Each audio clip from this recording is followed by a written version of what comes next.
días, o meu nome é Mario Doval Rivas e hoxe vamos a falar sobre o libro Viaxe ao centro da Terra, por Xulio Verne. Pero primeiro vamos a falar un pouco do autor deste libro. Xulio Verne era un home que estudou Dereito, pero decatouse de que o seu non era o Dereito, era a Escritura. Nacendo en 1828 e morrendo en 1905, era de nacionalidade francesa.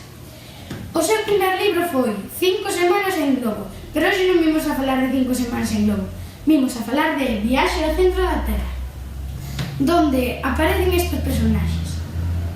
Otto Lindenberg, experto en mineraloxía e xeoloxía, tío de Axel. Axel, sobrinho de Otto, é noivo de Grauben. Grauben, noiva de Axel. Hans, fel acompañante de Otto e Axel na súa viaxe, moi bo amigo. E Fridriksson, que lle aporta unha noite na súa humilde casa a Axel e ao seu tío. Empezamos así un pouco a historia. A historia ocorre na casa de Axel e Otto descubre un mapa para viaxar ao centro da Terra. E así, con Axel, parten o seu viaxe, parando en Islandia, nunha noite na casa de Fridriksson, que lle aporta a súa casa para que dorman ali. E tamén lle aporta a Hans, o seu fel acompañante, nesta viaxe. Entonces, para ir ao centro da Terra, teñen que subir a un volcán. Durante 47 días andan en cabalo, andando, en barco, por mares, por montañas, hasta chegar arriba de todo, o burato do volcán. Entonces, durante 10 horas e media, cunha corda, van baixando o volcán, hasta que se encontran con moitos túneles. Collen uns e durante 11 días viaxan por todos esos túneles, sin ver a luz do sol. Axel desmayase moitas veces porque non hai auga e non saben onde encontrar auga. Entonces, hasta que un día encontran un mar inmenso con moita auga, pero estaba quente. Tuveron que enfriala para beber.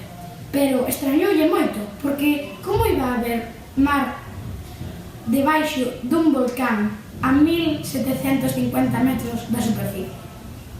Entonces, cando beberon, cruzaron o mar, topáronse con criaturas prehistóricas que nadie se imaginaría que existían, hasta que un home de 3 metros que estaba pastando, dándolle de comer a uns mastodontes.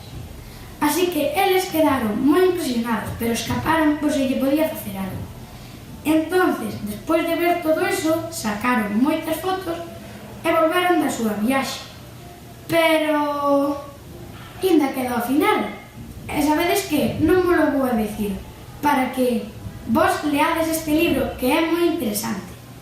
Agora, a miña opinión, o que máis me gustou foi que ten un espírito aventureiro ese libro. E o que menos me gustou foi que repite moito a palabra prehistoria, pero non pasa nada, porque o libro é moi interesante, así que animo-vos a todos a leelo.